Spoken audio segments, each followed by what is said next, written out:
Hello and welcome to the Love Foundry podcast. We are live. It is July 12th. And the title is Time to Plug In and Come Alive with Love. Is that what we're on about today?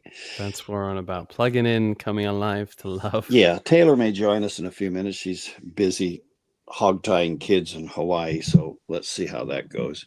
Yeah, that can take a long time.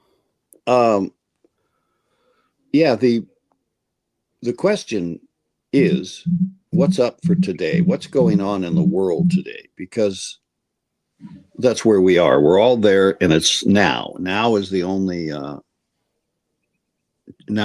time we got. Wait a second. I just got a message from Seb. So she just got home from the library. I guess one of the kids wanted to get a book. She's going to jump on when she gets a second. Cool. So the question before the house when we do a live podcast is what's up in the world, and particularly for our conversation, what's up in the world of love, because most of the world is ignoring the reality that includes love as life expressing itself through form. Instead, we're observing and interacting with what the world would be like if love were not in our consciousness, which is, of course, an illusion about life, because life is always available, always there, always manifesting through all levels of the cosmic universe, physical universe included. And just to be clear, the cosmic physical universe, as far as the universe is concerned, life is concerned, includes all those what we would call higher planes. The astral plane, which is not much higher than the dense physical plane, the mental plane, which is above that, the Buddhic plane, which is above that, the Atmic plane above that, the monadic plane, and the Logoic plane. These are stratas of life. And because we think of spiritual things up there, heaven up there, angels up there, and those higher planes, we think of the material world as the cosmic physical plane. But in fact, that's just the lowest levels of it. Yeah. The 18 fires, as they call them, which is 2 planes with 7 subplanes in each of them, which is 14. And then 4 more of the mental plane, which are still matter, material, dense from cosmic point of view. So everything above that is not part of some mysterious ethereal universe. It's part of the cosmic physical universe. The fact that we are unconscious of it in our material bodies is our problem. It's not the universe's problem. Well, it is, because we're part of the universe, but we should think about that as something to think about in our interpretation of life.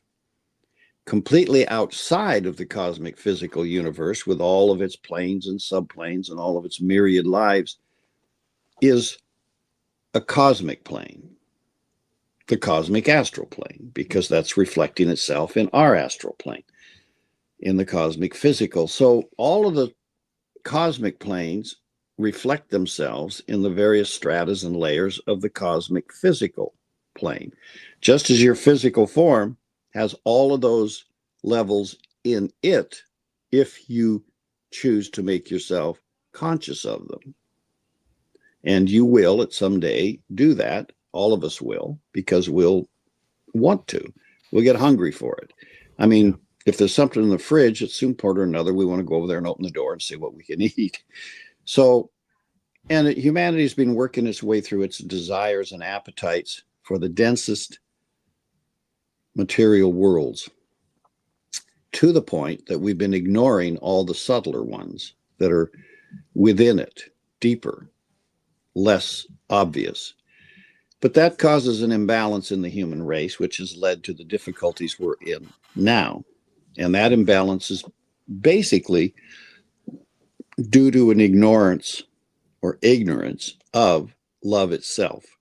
It's just not something we're taking into conscious account, except in a somewhat reflective or kind of vague way, where we're treating other people nicely because they deserve it.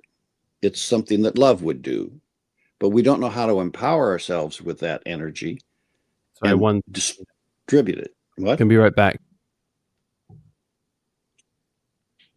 Oh, well, okay, Seb, if you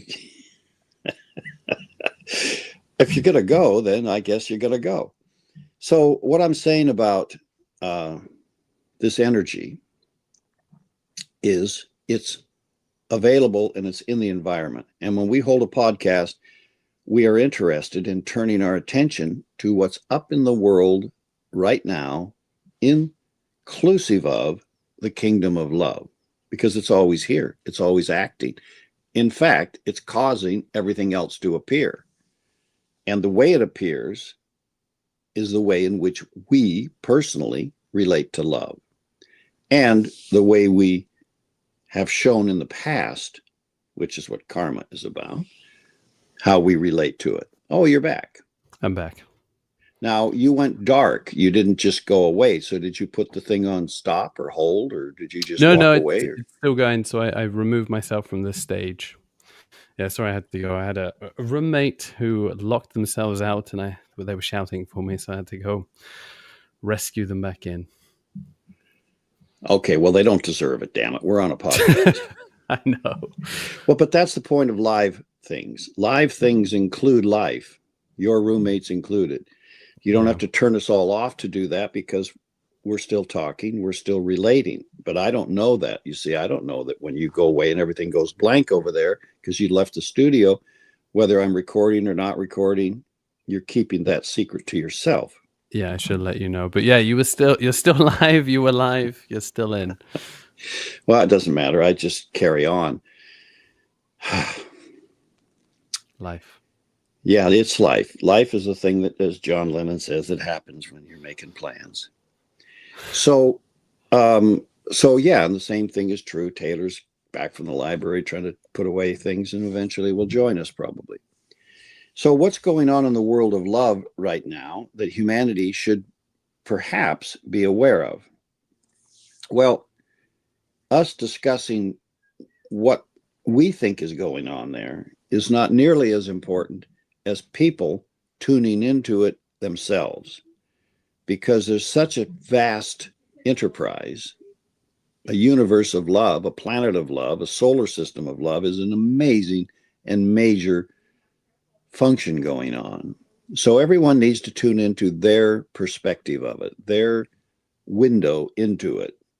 Everybody's, hello, Taylor. Hi, sorry for the tardy arrival. Yeah. It's going on your permanent record. But we were talking about, what the hell are we talking about? What was our title today, Seb? The title is Time to Plug In and Come Alive with Love. Take us away, Taylor. Turn it up, Taylor. Time to plug in. Well, what are you plugging into?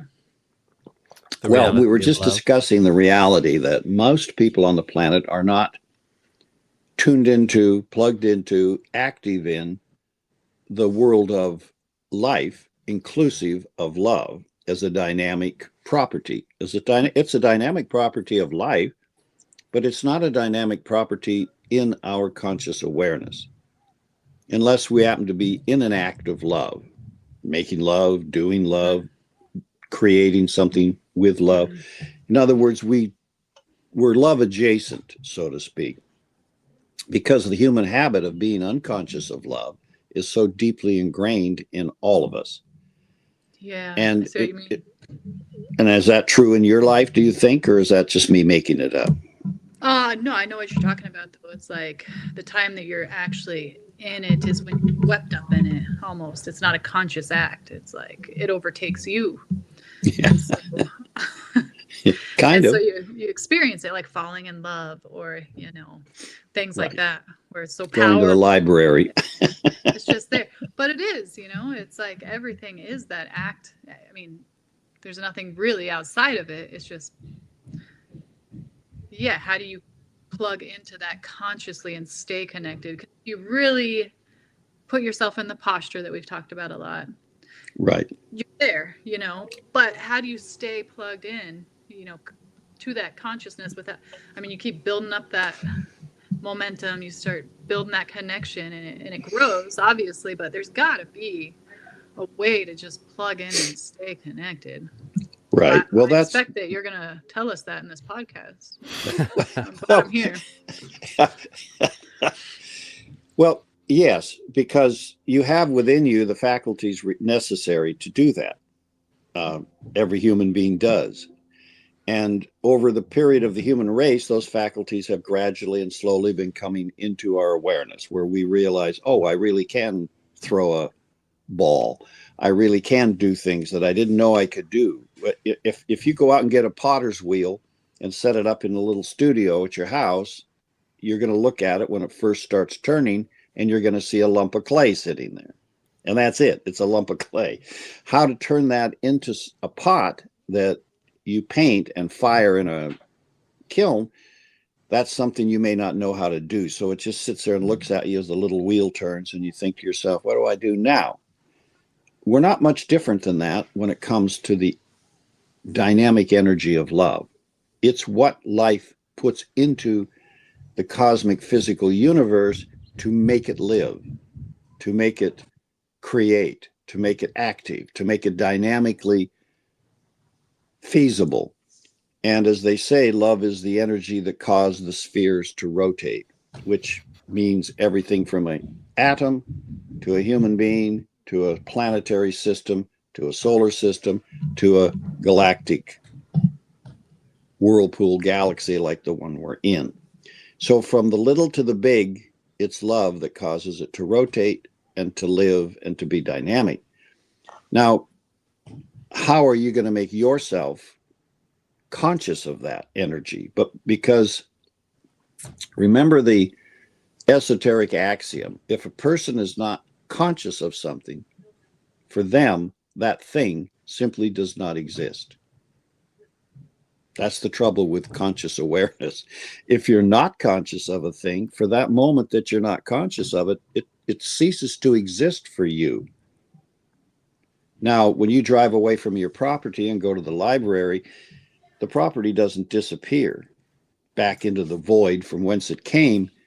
It's still there because your neighbors are walking down the street and the dog's hanging out there chewing on one of the shoes you've forgotten left by the door, or a hat that you may have left within its reach.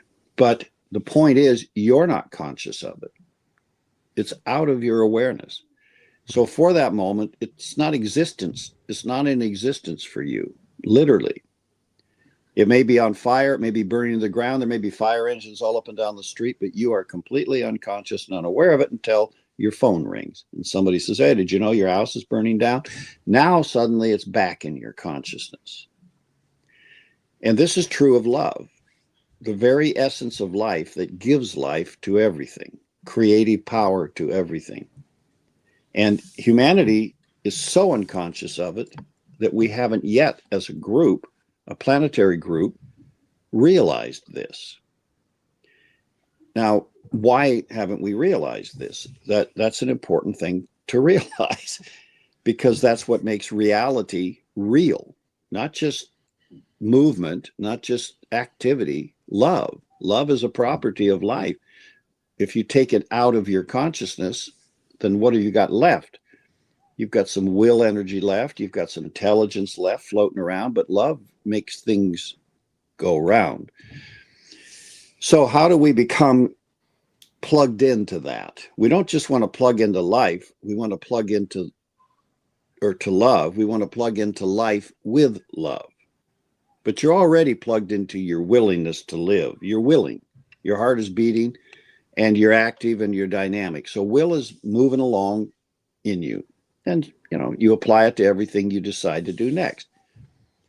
You're also intelligence because you're grabbing intelligence to apply it to whatever you're doing next in a very automatic and habitual way. You've got will and intelligence rolling along with you pretty good. What you're not applying is the dynamic and creative power of love consciously to your life. Now, you are applying it to your life directly. You're taking care of your kids.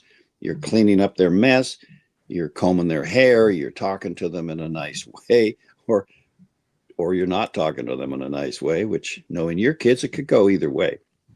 So how are you going to stay conscious of applying love dynamically to your experience? Because if the human race does that, should we choose to take up that cross, not to make a pun, but should we take up that cross, our lives will change. We won't be very good at it at the beginning because we don't even know what the stuff is. We've been without it in our consciousness so long.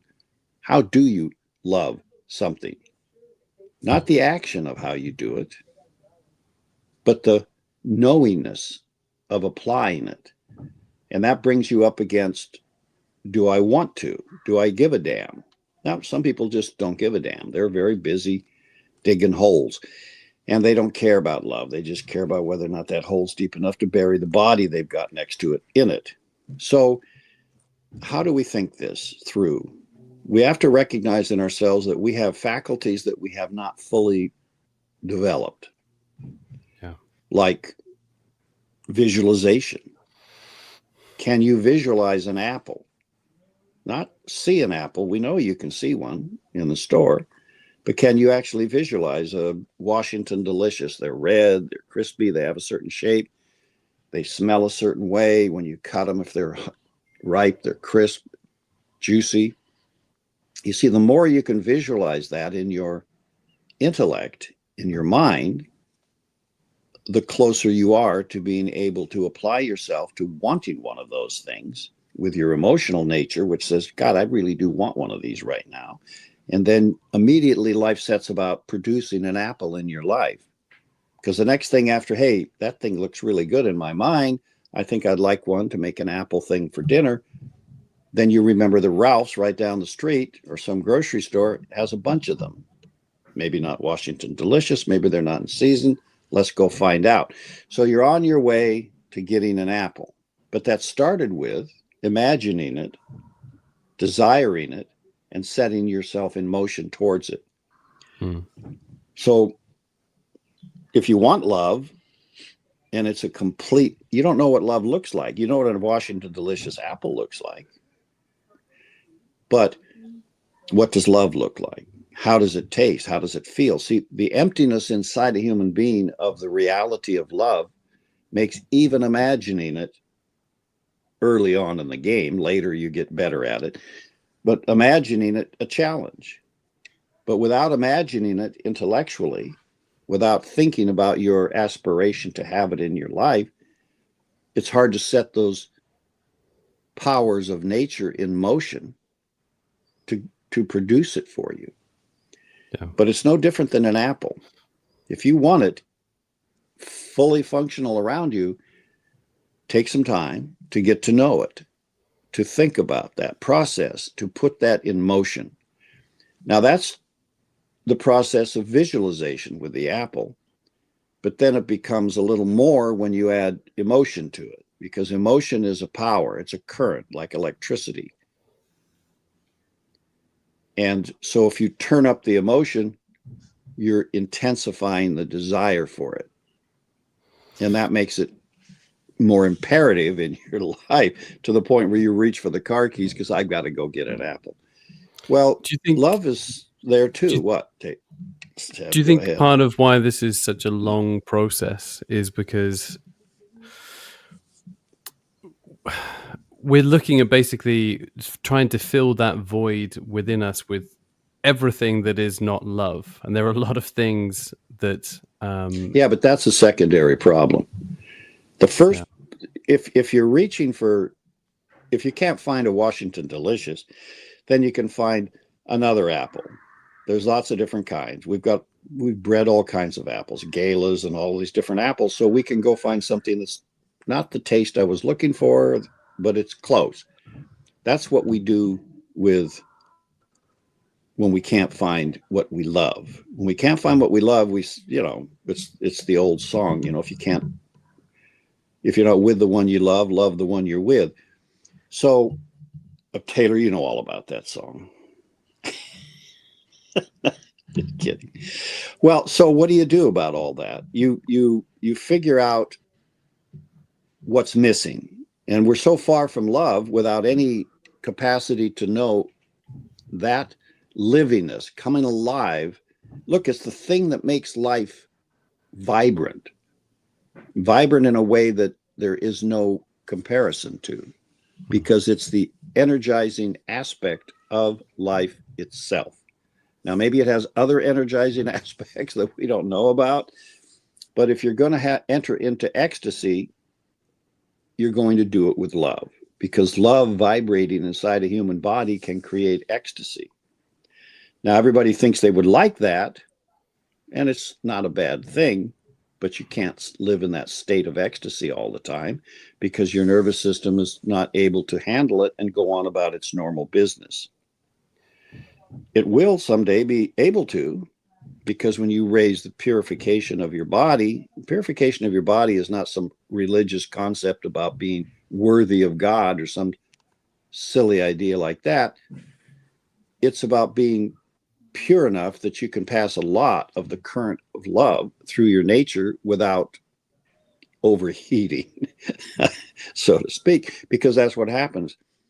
Electricity will go through copper wire, but it'll go through gold wire better, because gold wire has less resistance to electricity.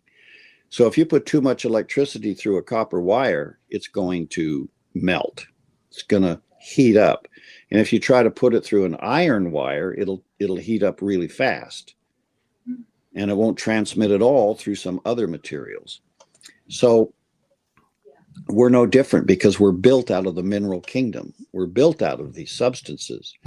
And we've corrupted ourselves with cheap booze and low desires. So here we are, and now we think, oh, well, ecstasy would be great, but how much can you handle if you're a lead wire? So the process of purification is a process of getting more capable of passing greater power through you. Now, it's never as simple as that. Nothing is ever simple in the world of love, because love will not burn you. It's one of those energies that it's a fire that doesn't burn, the material world. But it can stimulate so much material energy in you, like the sun itself, that you will heat up from it. If the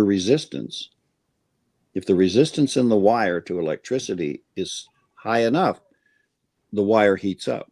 But it's not the electricity that's the problem. It's the resistance.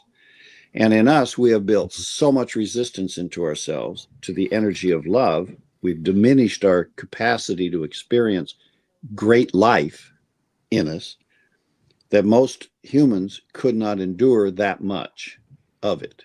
So, and we even make it an enemy of ourselves. We go through psychologies which reject love, religions that reject love, philosophies, sciences.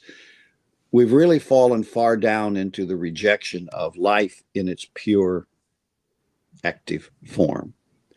And then we become incapable of experiencing it temporarily, because our form is now too corrupt, too dense, too artificial, so to speak.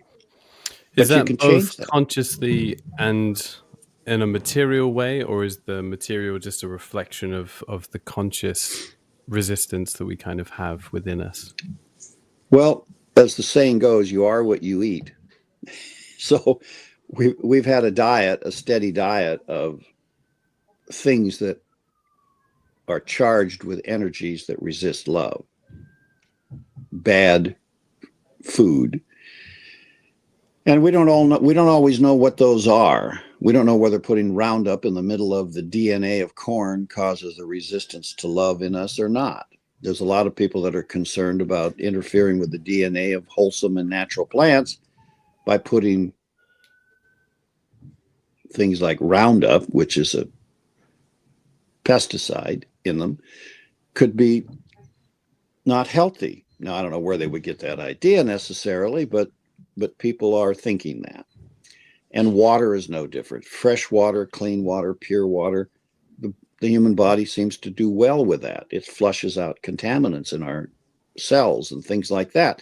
But if you contaminate the water with too much mercury or lead or one of the other minerals that doesn't do well in a human body, then we start having health issues. Well, it's that, but on all the levels. Yeah. What was the Japanese guy's name? I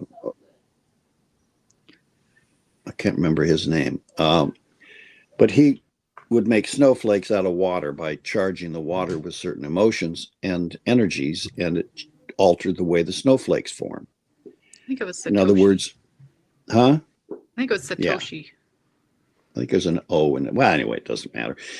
It's really worth looking at, though, and you can just do it by saying, Japanese snowflake distortions, and you'll come up in Google with this guy, and he's a wonderful guy, and he started out putting contaminants in the water, and then when you try to make a snowflake, as you might figure, it's distorted from a perfect, beautiful architecture of a snowflake to something distorted because there's something in the water contaminating it. He took it further. He would just place water in a cup, and he would have it labeled with a character, one that meant love, and then he would do negative characters, right? Like for hate or vice versa. And then he would take a drop and freeze it on a little slide, right? And then slide it under a microscope. And the ones that had this characters of things like love and peace and all these beautiful, kind of vibratory words, they would form into these beautiful, elegant geometric figures. And the ones that had the negative things, they would be contorted. They wouldn't form properly, even their structure themselves wouldn't have the geometrical, wouldn't follow the properties of a hexagon or whatever it is. It is really interesting to look at, because you think of, it's just a word, it's same water, everything's the same, except it has a different characters, with those signatures on them that the water That's would carry. correct. Which tells you, and look, as a scientist, you keep striving to eliminate influences to see how high can this frequency go and still interfere with the forming of a beautiful snowflake. So he tried to do it so that, because he thought, well, if you write the word hate on a piece of tape and stick it on a bottle of water, then you're realizing that you have put hate on that water, and it's you doing that to the water. And that's probability. See, that's a possible scientific thesis based on telepathy or emotional transference, or however you care to think about it. And that he proved was true. If I wrote love on the bottle, hate on the bottle, I love you, mercy, justice, fairness, those words, I influence the way the snowflake appears. Then he thought, well, what happens if people don't know what they're putting on the bottle? In other words, it's in a foreign language, and so you just shuffle up some papers and you take out one of them and you stick it on the bottle, and you don't even know what that means, because I wouldn't know what love looks like in a Chinese character or a Japanese character. So he did that, and he found out that it still influences the water.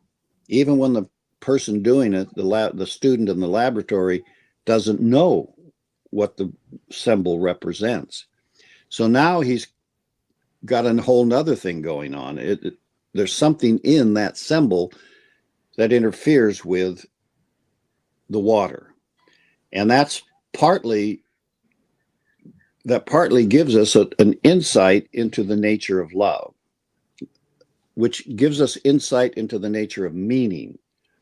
Because every symbol, and remember, every letter, my name, your name, a written word, the word love, the word hate, the word trapdoor, these are a group of symbols which has a meaning based on what that group of symbols was created from the awareness of. In other words, if you see a thing that's a trap door, you think, well, what do we call that? Well, it's kind of a door, and it's kind of a trap because it's in the floor, and if someone stepped there and it opened, you could fall through, so that's a trap door.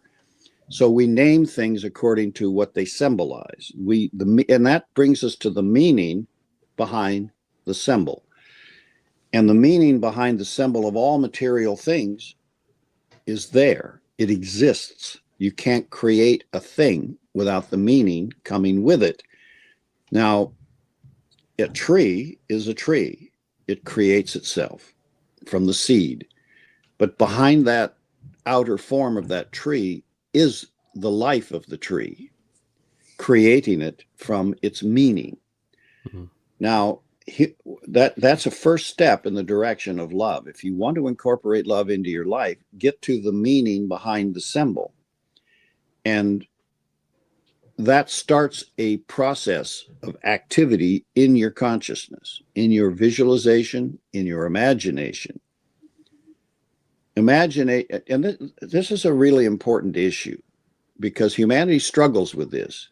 Freud thought that love was the imagination of the personality seeking something that it doesn't possess, something more perfect than itself.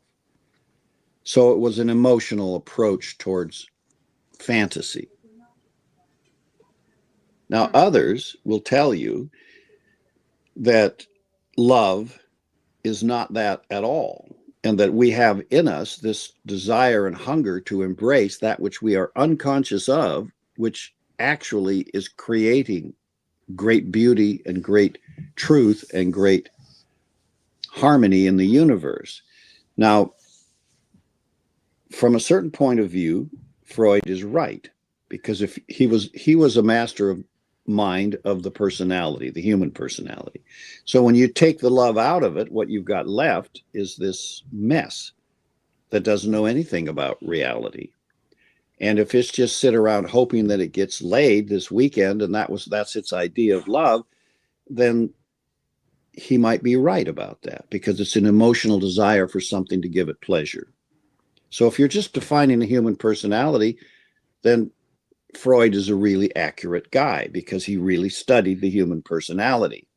But he may have not known anything about the human soul or human love or the higher frequencies of the universe.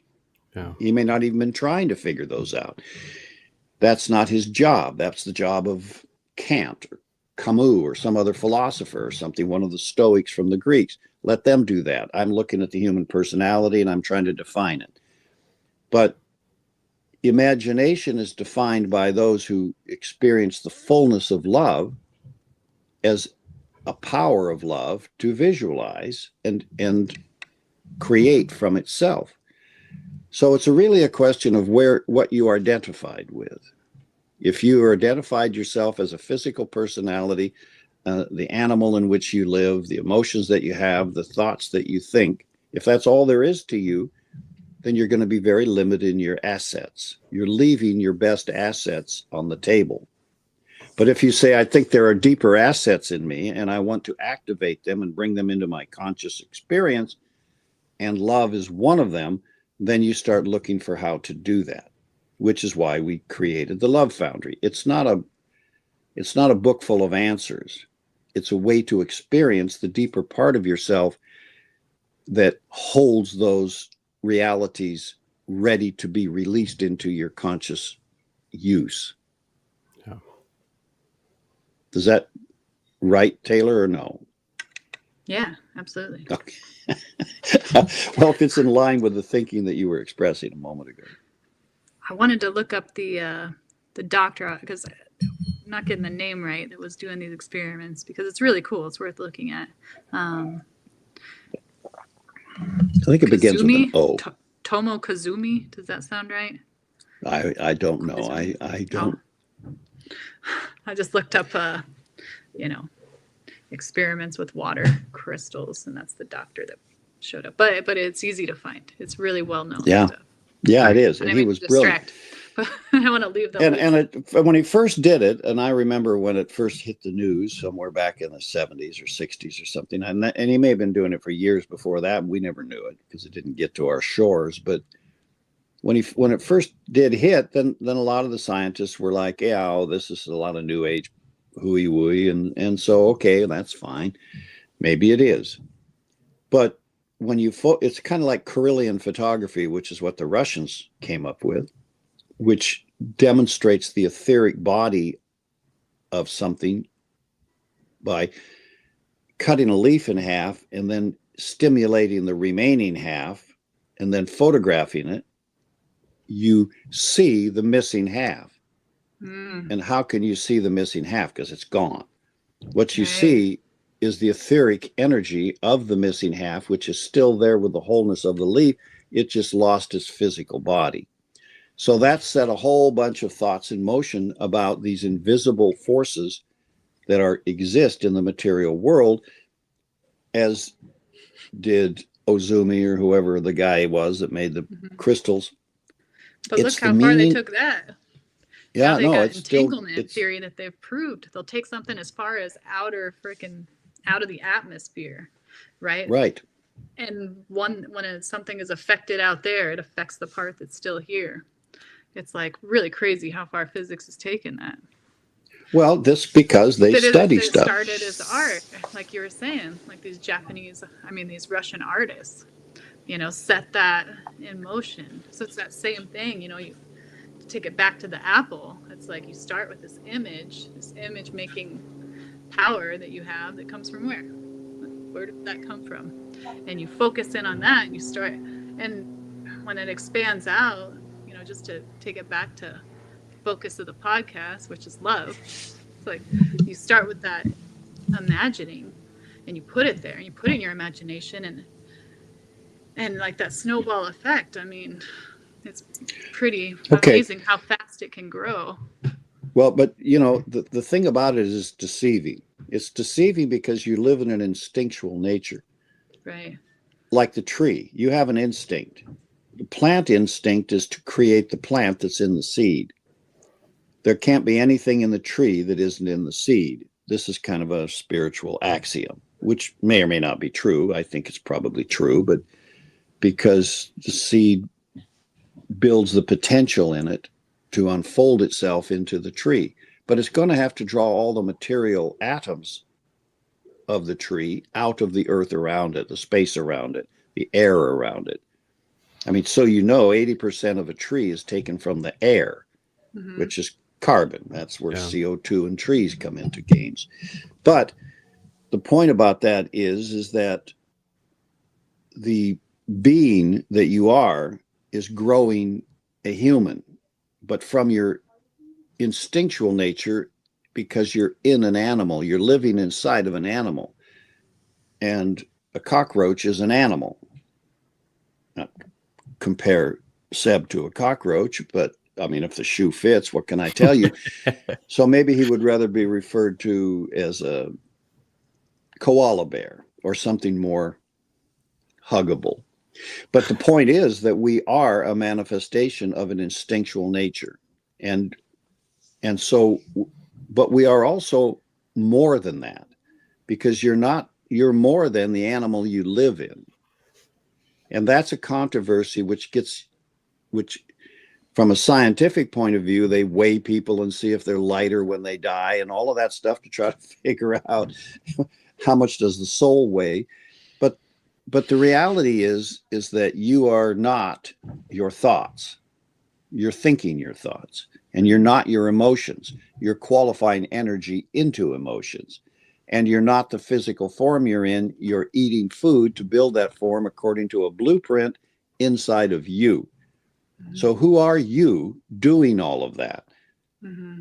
And can you become conscious of yourself as the God of your own creation? And that's a very valuable question to ask yourself, because it gets you one step.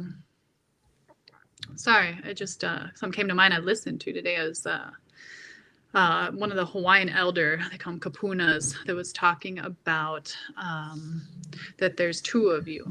There is, and your job in this, from this guy's perspective, that your job in this life is to nurture your soul ego, is how he refers to it. But there's this divine part of you, and there's two. He's like, so when you come into this world, while you're still in form and in creation, your job is to nurture that soul ego and to build it up. And the other part of you is there, and your job is to connect the two, because there's a part of you that's down here that you want to connect to the part of you that's up here. And so your job is to nurture that one below to bring it up. So it was a kind of interesting perspective because it's a very Hawaiian way of looking at things, right? It's very grounded, grounded down into Right. the earth. Which is why the Ho'oponopono works, Mm-hmm. because that's true. But and look, in what you just said is a triad. It's not a duality. Mm-hmm. It's not this Taylor in the Mm-hmm. world growing up and being an animal body and a human body and a person, and then having a divine self as a prototype or something to connect to that, to manifest Right. from that level. You're the copper wire. Yeah, Gold. because there's a third element, which is that aspect of life, which is doing both of those things. It's manifesting your subjective life, your inner nature in the world of love, and your outer nature in the world of the material object. And the concept that those two can be connected together in your consciousness. They're already connected together, or your heart would stop beating. Animal natures don't live simply out of themselves because they eat food. There's something in the instinctive nature of that creature which keeps it living. It keeps the heart beating. It keeps the consciousness functioning. And that's the argument between the materialist and the one who thinks that life is greater than the material form. Well, that's obviously what I liked life. about this point of view too, was there's this, this negative aspect that comes with the ego, part of your life.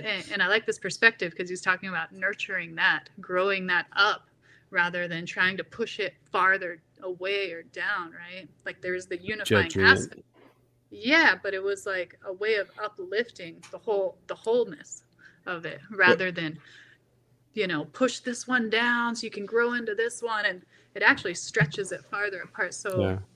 I think nurturing as well is a good word, because my association with nurturing is, with like a child, you love it despite everything because there's an innocence to that. And I'm not saying we're very innocent, but there is an aspect, but there is a way to look at ourselves and be gentle and forgiving and loving towards ourselves, because there is a big level of unconsciousness to a lot of things. And I have a lot of issues with judging myself, and I know myself that that's a trap and it gets in the way.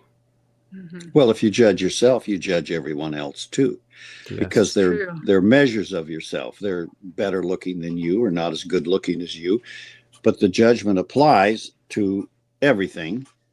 And yeah, we all have that. We all do that. I'm a Virgo, so of course I judge everything.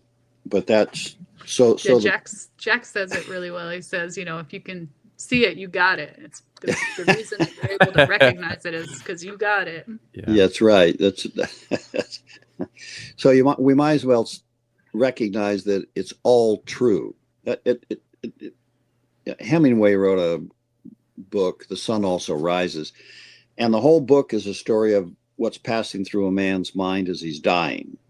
And we don't know that as we're reading the book, so to speak. But in the last, you ruined the whole book for us. I know, but nobody's going to read Hemingway anymore. It's like it's gone. I mean, the guy blew his brains out, so maybe we don't trust him anyway.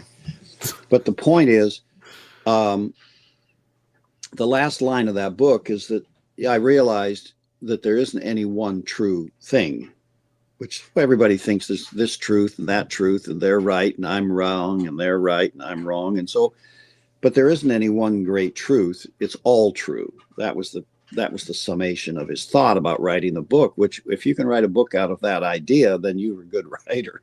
So I disagree though. Huh? I disagree. You don't think it's all true?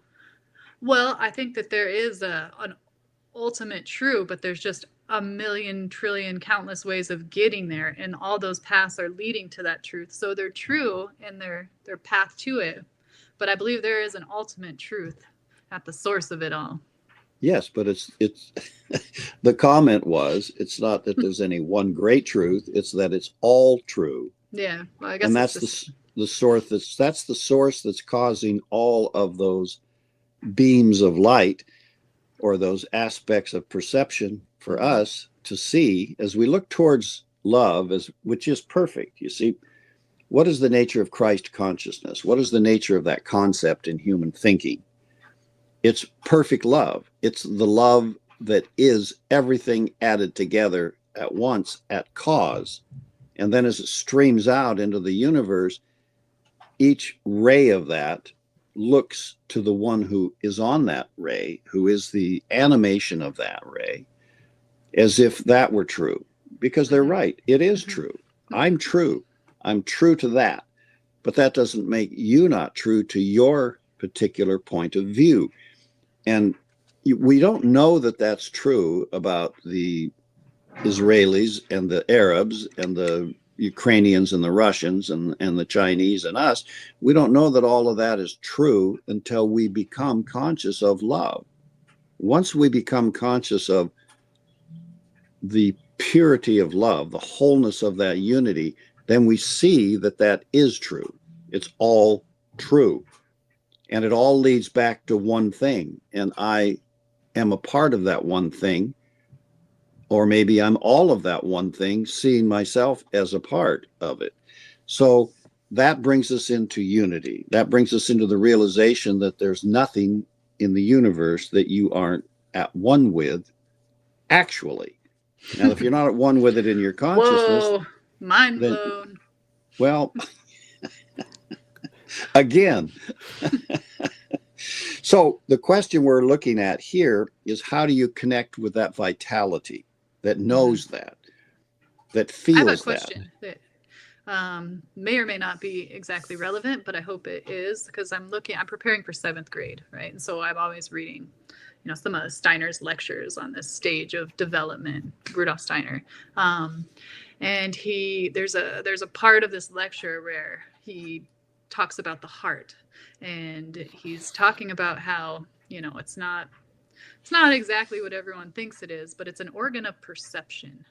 And so I thought that might tie into what you're talking about right now. And I'm sorry if that steers it off, but I always wanted to dive a little deeper into that that idea.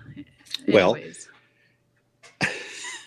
And I thought I like the way you open boxes in such casual capacity. Well, because we're talking about perception here, and obviously there's other organs of perception than just what we see. What organ of perception are you going to use to understand love if it isn't the heart? Right. So the mind has great properties, but it doesn't have the same properties as the heart. The heart has properties that bring you into conscious receptivity to the unity and the divine power that makes a magnetic field inclusive of everything within it. The nature of love is a magnetic field. Well, the universe itself is a magnet. It's one big giant magnet. And the field in which it puts out, the property of unity that it puts out, being a unified magnet, even though all the actions are motion, or they're all in motion, they're also in motion in the bar of a magnet. If you look inside of a magnet, you'll see all the atoms are moving around. So the field of magnetic inclusiveness, that is the universe itself, is one thing. And everything in the universe, because everything is an atom in the universe at some level of maturity and development, is part of that field. So the field of it is the nature of love, because it is a unified field. It's not the idea of a separated atom having its own little field. It's the idea of the total field, including all of the atoms together. And that there's a form of unity in that concept that brings you into the livingness that produces it. So when we think about life, we realize that life is producing magnetic field. It's also producing the linear power of electricity as a straight line. It's also producing all the interaction of things as information and knowledge. An atom has various things that make it function. It has electrons, protons, and neutrons. So we can name a thing as something within the properties of matter that create an atom. But we can also name the magnetic field and look inside that for a type and aspect of life that connects us all together in a way that is living. It's a living thing. It's not a, you can take a picture of a magnetic field, but you'll never see it still. It's going to be constantly in motion because of its nature, what it actually is. Now, water can be still. You can have a glass of water and you can have a running stream. But a magnetic field is the property of all of the atoms that make it up. Now, it might seem relatively still because the atoms are maybe a certain number of them and they're all certain balanced way, and the magnetic field seems very stable. But that's just from our observation. It's not itself actually that way because each atom is spinning around being influenced by things that are flying through the space. You know, those little invisible quarks and things that go through our matter. Mm-hmm. So if we're going to become conscious in ourselves of the nature of love, we're going to have to transcend our average and usual state of thinking, which is based on matter. It's based on material objectivity, like intellect. And feeling is not the magnetic field. It's a portion of the magnetic field qualified with a specific intention. I'm jealous of that bitch. She's after my guy. So if we take a piece of the magnetic field and we qualify it with a personal intention, then we create a force of nature. But because we can't love her anymore, we did like her. She was kind of nice. She came over, took care of the kids, helped you can fruit. But now she's after your guy. So that creates a specific emotion in you, or in Seb, depending on how we look at it. But so what do we do about that? How do we restore ourselves to the magnetic field? How do we not lose it when you see that somebody's after your guy? That's the maturity of a human being. That's what we're growing towards. We're growing to a place where we realize it's more important to hold unity and the energy that makes unity, that makes the magnetic field, because we don't want to give up that unity in ourselves, than it is to be mad at this bitch. So that's the difference between ego and the soul consciousness. I mean, the that soul makes a is lot of not sense with the resistance element too. It's like the resistance in a magnet. It's like you don't want to be pushing against the unity of it with that force you're creating within it, right? It's kind of like the same thing, forcing love out of your consciousness. You know, with all this resistance, it's like it doesn't have that inclusivity that just embraces it all. It's like you're creating these little, you know, resistances that force it right out. Well, you don't. You force it out of your own consciousness. You see, the resistance in a magnet is there. It's there by the nature of the condition of the atoms. An iron magnet is a metal, which has its own impurities. It has its own stage of evolution as those atoms. So it's really a question of whether you want to lose consciousness of the magnetic field while you focus on the resistance of any one atom. Mm-hmm. If you do that, if you drop into pull yourself out, right? Yes, if you do that, then you're human beings being mad at other human beings for not being more perfect than they already are. When how perfect are you? And that's silly humans.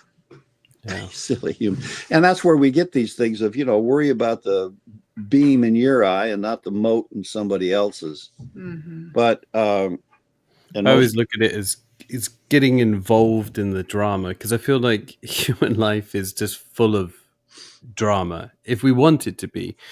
And it's like, do you invest yourself into the drama, or do you see it, observe it, but try and hold yourself still consciously in love? Because I think it's so easy to slip into the drama, to get invested in human life, be that politics, be that relationship, be that, you know, getting worked up in traffic. It's so easy to let yourself slip into the drama as if like that's important, and give it weight. And then as soon as you do, you go to focusing on that, and you slip out of holding any sort of consciousness of love.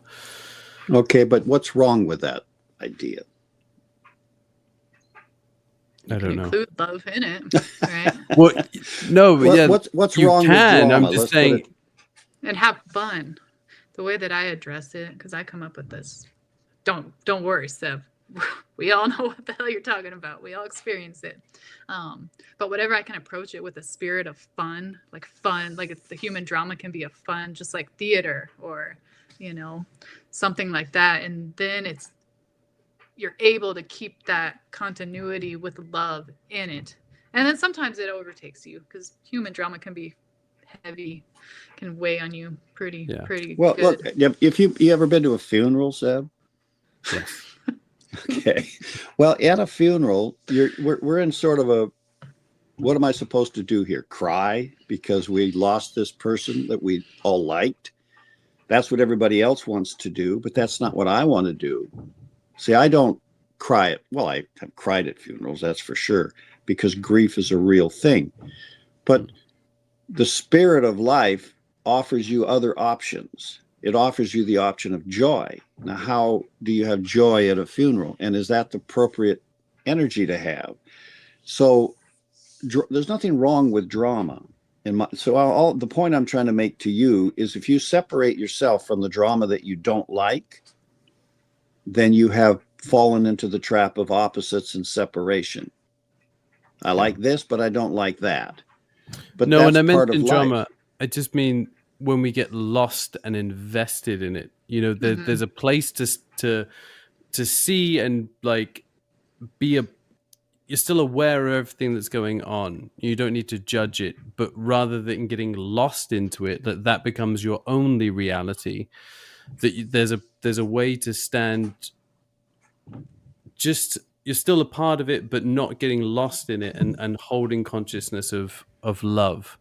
I think. Okay, but let me go back to what you're saying.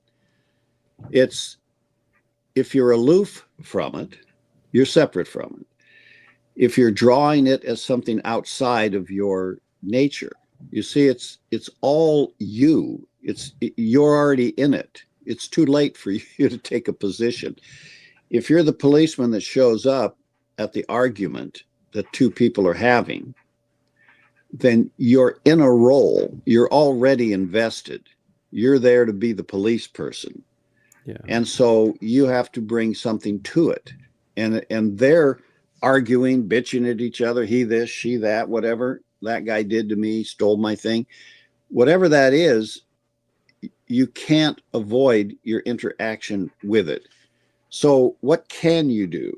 And this is the point of investing yourself in love. If you bring love to the moment, that does not deny the relevance of someone's personal feelings, someone's choice. Let me give you a real specific situation because it's all relevant. This happened last night and it was kind of troublesome to me. Me and Johnny go out to Polly's, that little Mexican restaurant I told you to go get a chili relleno at. Yeah. And it's like towards the end of the meal and something happens. There's this table in the middle and there's these two guys that obviously been there since happy hour and they're having a good time. They're, they weren't even being obnoxious, but then this family of local people comes and sits down at the booth next to them, right? A couple big kind of burly guys and, their wives and little kids, like 2 and under, and maybe a grandma. And all of a sudden, one of these drunk guys must have somehow offended this guy at the table, and he gets up and like slams this guy down, glass shatters on the floor, picks the guy up, smacks him like really hard in the side of the head. And this guy's not trying to fight him. Like, he's not trying to engage in violence. But it was like, then the little kids are all crying. These kids just watch their father behave this way in like a family dining situation. I'm like, I'm so glad my kids aren't here. And, and at that time I was like, up against kind of what you're describing here was like, obviously this is happening, and then the cops all come and then they ask if I saw anything, which of course, no, I didn't see anything, but it's like all of a sudden you're engaged in this human drama that's happening right in front of you, and it's an act of violence, which, I have a hard time with. And so it's kind of like, where do you stand when you're in that, right? So that's my specific example of what I think you're trying to explain. So in that situation, how do you not hold yourself separate, let it be present and still carry this, because violence is a hard one. Like when you're up in a human situation like that, it was a little bit difficult for me to hold any kind of state of joy or, bring love into that situation, which I consciously knew was what was needed at that moment too. So it's not that I was, unconscious to the But what max. I can't believe is you sent me to that restaurant to have a chili relleno, for God's I knew sake. you'd have a good time. Well, I do like a good bar fight. I was waiting for the bar stool to get picked up. It Oh, was they like do. that. That's why they screw them to the floor in Minnesota, because those boys are too big to be hitting each other with bar stools. All right, so that's the point, Seb. Is it's an intellectual idea that you could separate yourself from any of this mess we're in. But what you can do is become and look, this is natural and logical thinking in a person who does not have the power of love in their nature to apply to the situation. Taylor's talking about the vulnerability of it, being there as an observer, but you're also powerless. I mean, the Hawaiians can be pretty big guys, and when that party starts getting rock and roll, and you're not a pretty big guy, then you just kind of got to move away, So violence is always like that. And I've been around enough violence to know that it gets out of hand sometimes.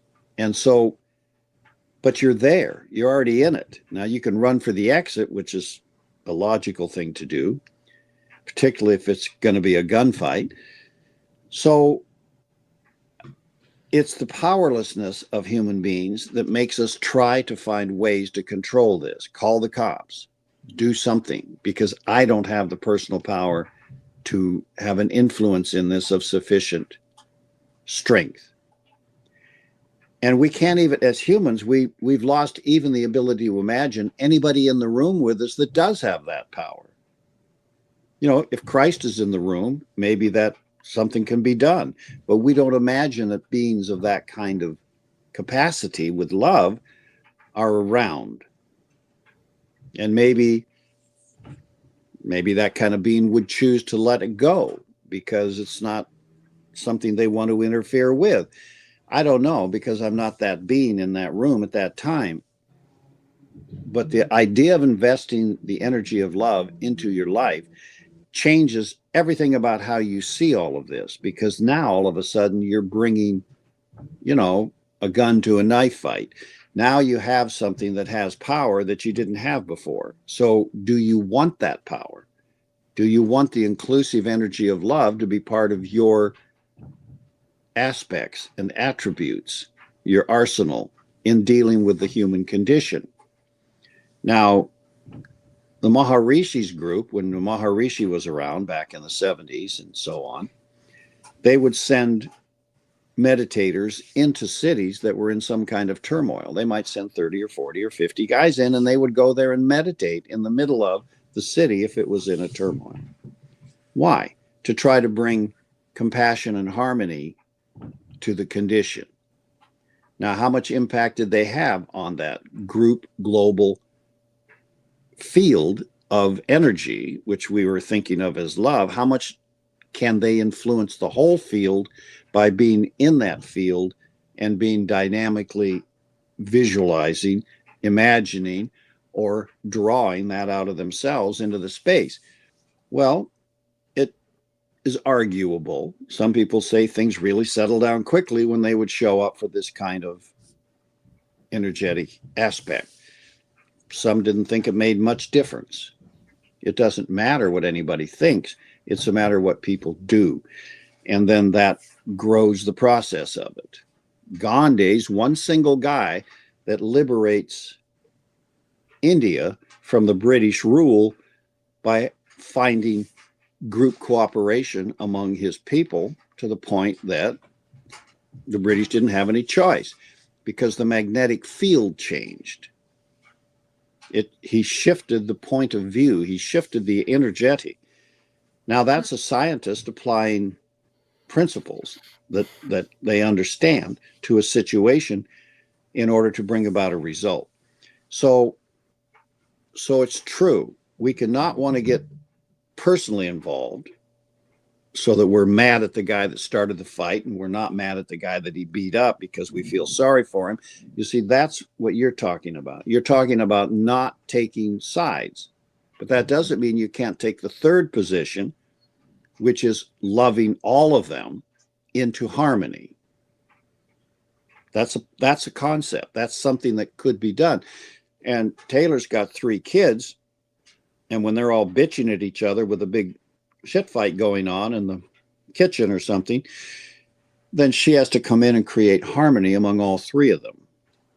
And that isn't by choosing to make one wrong and another one right. That doesn't usually work itself out to harmonize the situation. That just polarizes the situation. So whether it's politics or family or our personal relationship to the mob around us in the street, if we don't make love a dynamic, active power principle in our nature, it's not going to become that in the group.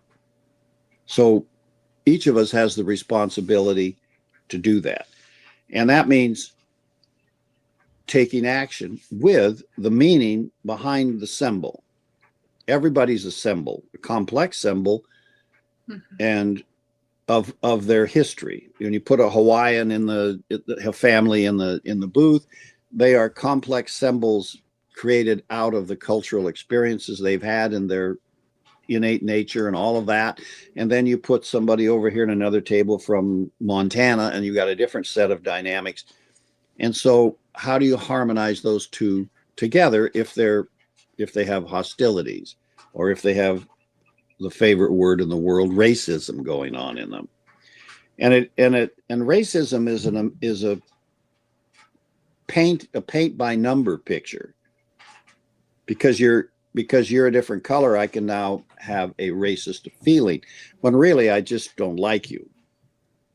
And it's a collective view, because I've known others that were colored the same way you. So you see, it's not a real thing. It's about your relationship to certain energies you're not in harmony with. So when love enters you and enters your conscious experience as something you've gone and gotten and brought it into your imagination and brought it into your visualization and brought it into your emotional body and into your mind, now you're starting to apply it to the room, and it starts to become a property of your nature. It's already in your nature. You have as much love in you as the Christ, but how much of it are you accessing? Mm-hmm.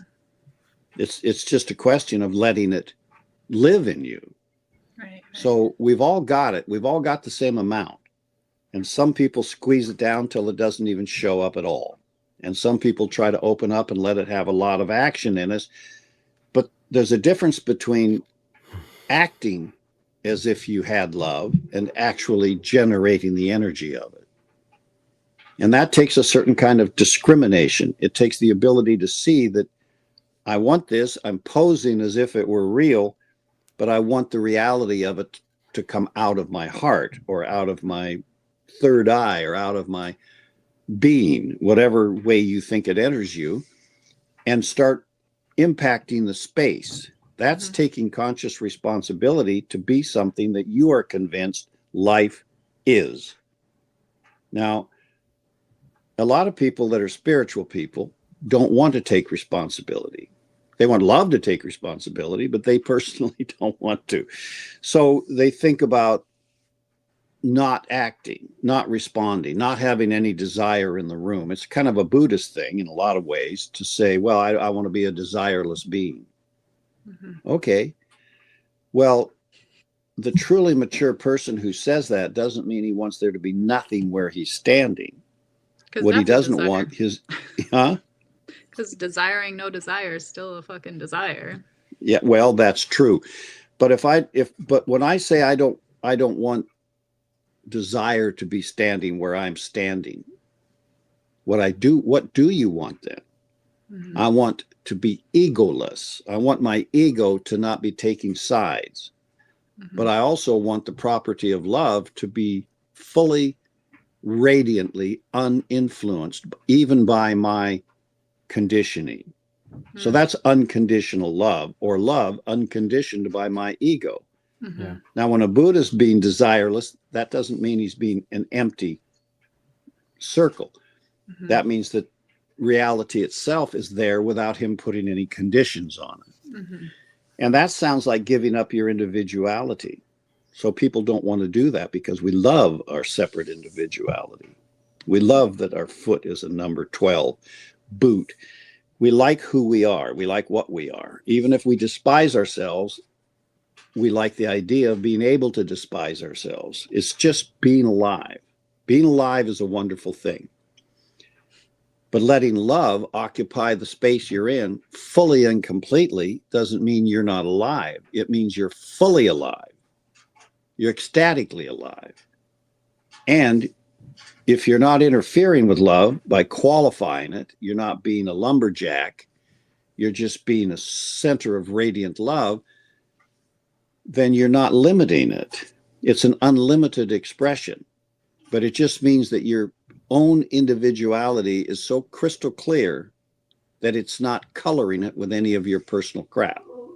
You're not turning it into something that you want it to be, which is what these guys in the bar are doing. They're giving their personal opinion to each other in a very forceful way. Mm-hmm. But the truth of it is it's just 2 baggy afternoons having it out in front of the thrift store, isn't it? Mm-hmm. So stop that and realize the love potential that's in you, and the harmony between you might shift. It won't do it immediately with a lot of people because we are very weak in it. Yeah. So we say, hold on. We separate the people, we let them calm down. And then later on, they shake hands in the parking lot and go home, unless one of them's brained the other with a beer bottle. So it's important that we look at this in terms of what are the powers inside of you to be dynamically positive, to be dynamically creative with love in the same space you occupy with Seb. Not to be disconnected from someone else's madness or someone else's imperfection, but to be there so dynamically perfect that other people are getting harmonized by the very fact of it. Mm-hmm. Now, right. Imagine a it's like PTA meeting, huh? Yeah, it's the coloring that you bring. Mm-hmm. Now, you can be in a PTA meeting with a whole bunch of parents, and one person can be so angry and upset and hateful that they poison the entire crowd. It's true, yeah. And everybody's angry, everybody's hateful, everybody's upset.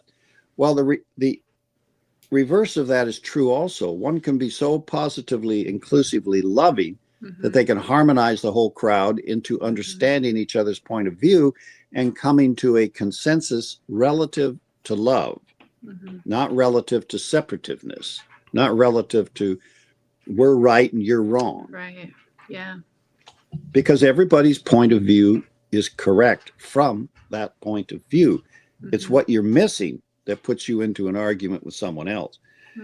So now, Seb, do you understand what I'm trying to say? Is you're right about not wanting to get caught up in the streets, frustrated emotional angers, illusions, glamours, Maya, the energy that's all disturbed all over the street. Yeah. Being able to walk through that is a spiritual disciple's dream. I want to be able to walk right through that without being seen, even without interfering, without causing negative reactions, without doing any of that. But that also does not mean that you don't desire to be a positive asset in it. Otherwise, spiritual beings will never bring harmony to the world. Yeah. It has to be, and it isn't a desire for Taylor to change to suit your particular point of view of how a mother should be, a person should be, or somebody else to change. It's a question of how love changes Taylor as she grows into full activity with it.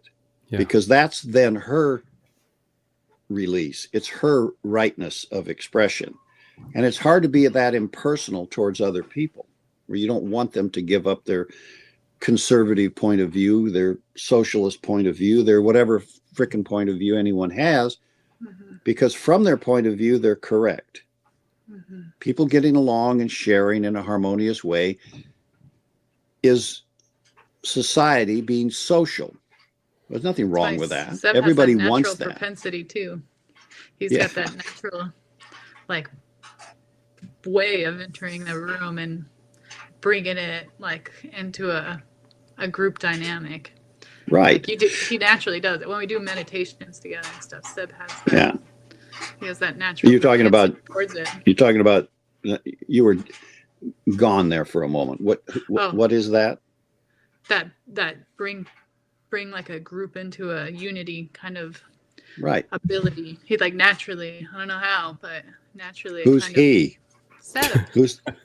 Oh, Seb. He doesn't have a trace of that in him. What are you kidding? No, even like when we'll do group diet, like we'll do group meditation stuff sometimes, and as soon as Seb jumps on the call, it's like it shifts a little, where it pulls the group a little tighter. No, it starts wiring itself. Yeah, it starts wiring itself towards a unity, towards a group unity. And that's because somewhere inside of him, probably unknown to himself, he has a strong desire for that. And not only does he have a desire for it, we're talking about you, Seb, because I don't even know if you're here or not, but we can talk about you even though you are here, because we don't care. But even though he has that, I'm not sure that he knows how that works in him. But the more I'm sure Seb, well, no, he is clueless. Really, we know that. You have those effects on things, you don't notice because you're in it. You're not standing outside observing. Well, it's true of a lot of people. There are people, and it's important to register the truth of this, kidding aside. There are people that walk into the room and the room becomes more harmonious just because they walked in. And they didn't know they even did that, because their heart has that openness to the room that doesn't judge different points of view. It includes all of those points of view in a basic fundamental, not belief, but a fundamental knowing that that's true, that harmony is the root of the universe. And the whole, by the way, what is the purpose of love itself in the universe as it goes out there and does all of this stuff it's doing moment to moment to moment to moment to moment, except to bring the whole universe into harmony with itself? Where do we end up if a love has its way with the universe? The universe will end up in perfect harmony, top to bottom, inside out. And all those places in the universe that seem to be out of harmony with any other part of the universe will begin to hum. Now, that won't change the actual nature of any life in the universe. Harmony does not force a note to be different than that note. It just brings it into balance with all the other notes. Right. And when you listen to people creating great harmony vocally or musically, we suddenly understand this is beautiful. If you can get 60 instruments to play in harmony with each other, we get one great sound. But each of those notes is still there, but it's there in their closer to their perfection. I'm about to get this interrupted on my end. So I'm going to say goodbye to you both and thank you very much for allowing me to interfere in the podcast today. Thank you, well, hold on, Taylor, before you just bail on us and pull the ripcord. I don't want to shake it up too much. We get it, but when you know you got to go, we'll wrap it up with that. So the point of coming into yourself, inside yourself, into your imagination and into your visualization and into your openness into the unity of love, that's what's going on today. What our conversation today was about, what's going on all over the world. Now, we're all relating to it differently, all countries, but it's going on. It's going on because Cancer is at its flood tide right now in the full moon we just had, and Jupiter's in the middle of Cancer, adding to that flood tide in a beautiful way, along with all the other assets that are there in this energetic pool we call Earth, So take advantage of that, bring in the idea of that, and realize that it's awakening. It's awakening in the human race. And if we can hold that awakening against these angers and frustrations that Seb's trying to avoid, then we can transform the room with it. We can actually began to get people to realize, okay, so I don't like that guy very much. He doesn't wear his socks right, but I don't care. It's all right. I can talk to him. I can wave at him when he pulls out of his driveway. I don't have to throw a rock at him. So that's a step. And eventually that step turns into harmony. And we find out that that guy across the street is like me. He spent a bunch of time in war somewhere and he got a little bit dingy. And so we understand that now. Now we accept the fact that it happens. So, if you haven't spent 10 years in a coal mine, don't think you understand a coal miner. Yeah. They have their own peculiar rights because of the experience they've been through. And we've all been through our difficulties of life. So we are who we are. But in love comes healing. In love comes power. In love comes life itself as a joyful, ecstatic, resonant energy. And we all need that more than we need to be separate from it. So that's the point of today's little talk. And Taylor, we're done with it now. You can go put out the fires, whatever you're up to. Half the house is burned down. Yeah, by now the kids are remodeling the garage. It's funny when you've got 3 kids running around the house. It's like anything could be going on. Oh yeah, absolutely anything. Anything. I've had 3, raised 3, so I know what they can get up to. And so anyway, Seb, do you understand the nature of what I'm saying? Yeah, I do. And it's really valuable actually to remember, because I think I think I'm quite good in a lot of ways of not getting too involved in the drama, but I think you're right in the fact that also puts me separated. I'm creating a separation from myself rather than seeing the drama and playing the role of love within it. Exactly. That's the difficulty. And look, it's hard to do that. The Christ can do it. Spiritual masters can do it because they don't want an outcome. Wanting an outcome takes you away from standing in love, because love doesn't want an outcome except harmony. The will of the nature of love, the will of the divine life that's giving life, is harmony. That's what the will is doing. Are you allowed to desire harmony? Yeah, you allow desired harmony in you to be expressed, not in that other person, because we didn't discuss this with Taylor because she bailed on us before we got there, but it's okay. The thing that makes all of this not work and is the same thing that will make all of this work, and that's free will. Human nature is bound to free will. Yeah. Now, human nature doesn't understand why we're bound to free will because it hasn't even asked itself the question. It's a mysterious aspect of life, free will, because with love in the universe, all those beings that are conscious of love, what do they need free will for? And this brings us into the conversation of God. If God wants you to be this or that, what are you going to do about it? Are you going to reject that with your free will, or are you going to say yes? Now, humans, fuck you. I'm going to go to Boston and drive a cab. I don't care what my parents want. I don't care what God wants. I don't care what Marcia wants. I'm going to Boston to drive a cab because it's in them to do it. And they've got to say yes to that because it's just driving them crazy until they do it. So humans have this thing called free will, but that would not have been developed in the human race except in the absence of love. Because with love, you're in harmony with everything. You don't need to throw sand in someone's face at the beach. I mean, why would you do that? Because the bastard deserves it. You're going to kick sand on him, or because he looks like something I don't like. So that happens to people who are not conscious of love. We do things We do things that we regret later because our free will engages us in ways. So the human race being unable to access love in itself up to this point in our history and some years in the future, because we were unable to access love in us, we had no other choice but to act on free will so that you can survive. Love will help you survive because it loves survival. It loves you. So it's hard to think about this, and it's hard to give it consideration in a mature way until we practice.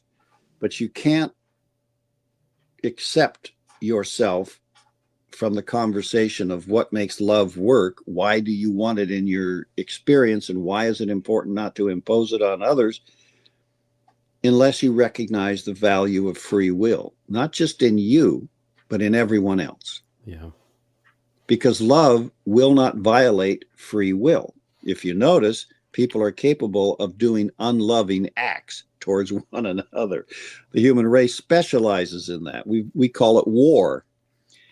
It's really destructive, and certainly unnecessary. There's 8 billion people on the planet. We can work it out. We can actually have a good life for everybody without running out of anything and without being ridiculous if we actually wanted to do that, which maybe in the future we will. Yeah. But all of that is because of free will. And so that's why we can understand a totalitarian thinking, which says, if I just tell you all what to do and you do it, then we'll all get along great. But that doesn't work because it overrides this thing in the human nature called free will.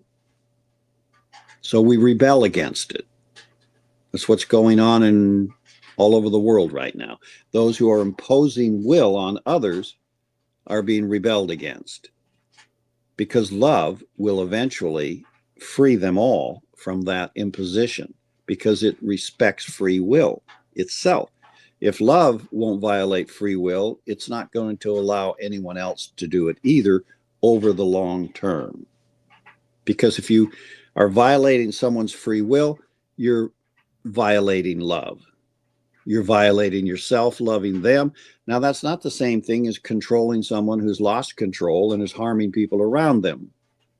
That's a different thing. That's what we have police for. But police are supposed to not be personal about it. Well, of course, they're human beings, so they get mad at people for doing things to other people.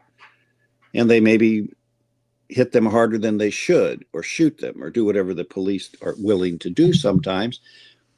But it's what made an Irish cop a wonderful person in New York and Boston and other places, because Irish cops were human beings. They accepted the human condition. They knew that shit happens. So break it up, guys. Calm down, settle down. All of you get your shit together and go home and start tomorrow with a smile on your face. An Irish cop had that power to harmonize. They have harmony in them, unless they step over the boundary and take sides. So when we think about choosing ourselves into love, we come up against our own willingness to violate free will. And that's not something you want to do. You personally, that I've observed of you, don't like interfering with other people's free will. But that will cause you to give up your power. Mm-hmm.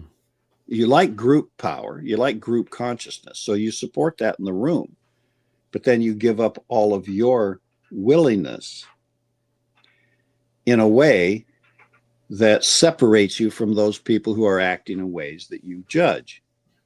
Instead of taking that distancing of others and turning it into amplifying love. You see, there's always a choice that you can make better than the one you're making at any given moment. And that's true of people at all levels of their story.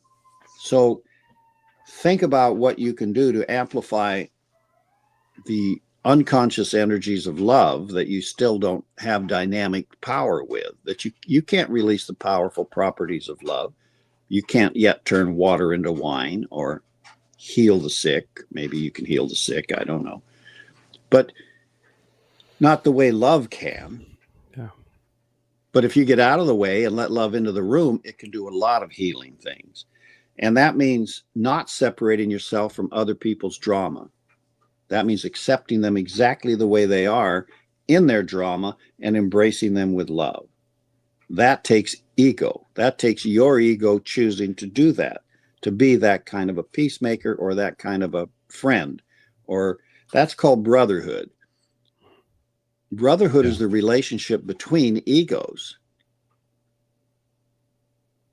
Egos that give love to each other create brotherhood. So when the universe gives love to each other unrestrictedly, then brotherhood will be the universal condition, won't it? So there's a way to become the beings that we're going to become eventually that includes the wholeness of love and includes our own individuality in it and allows free will in a way that we don't yet know how to apply because we don't want to violate love. We kind of hold it restricted. You want to do the right thing, but you're not sure you will all the time because your words can turn into an argument with somebody. I've seen you try to help people and not necessarily work out that way. Yeah. So that's okay because we know we're imperfect. But if you focus on the increasing of love in the conversation while you're having it, then that's what's going to happen. Yeah. And so we learn how to do that. We learn how to not have personal judgment, but perception of the situation isn't making a personal judgment. It's the personal application of your history to the situation you're looking at. These two dogs are in a fight. If you see two dogs in a fight, you know it. And then your experience tells you, well, I want to separate this fight. But it's a true story of a dog fight. If you separate them too soon, they'll come right back at it again, won't they? But there's a certain point in a dog fight where the dogs have had enough. They don't really want to fight anymore. And then if you separate them, they won't come back to it. So you do two things in a dog fight. You try to keep them from destroying each other and any bystanders, and then wait for that moment when you can separate them and they won't come back at it again. And then the fight's over. And that's true of dogs, and it's pretty true of human beings. You can feel it if you maybe you haven't been in as many fights as I have, but there's a truth to realizing that when there's a fight going on, there's a point at which the fight wants to end. Yeah. Then you can introduce the power of love in a way that you up to then are using it to just keep people from braining each other with bar stools. So that's what makes life exciting. But the thing that will change that is the amount of love we can bring to it. How much can I bring to this bar fight? And that will end it sooner than it otherwise might. But not if I make judgments about it, not if I get in the middle of it and act. And surprisingly enough, women have a tremendous power for this. As small and delicate as a woman might be, she can get in the middle of a bar fight and end it because she can express so much power in the room in a way that releases all that energy. Now, how do they do it? Because they have access to love in ways that guys don't have. We don't know how to do that. Often we don't. But that's just women growing the way women grow and men growing the way men grow until we finally figure it out with each other.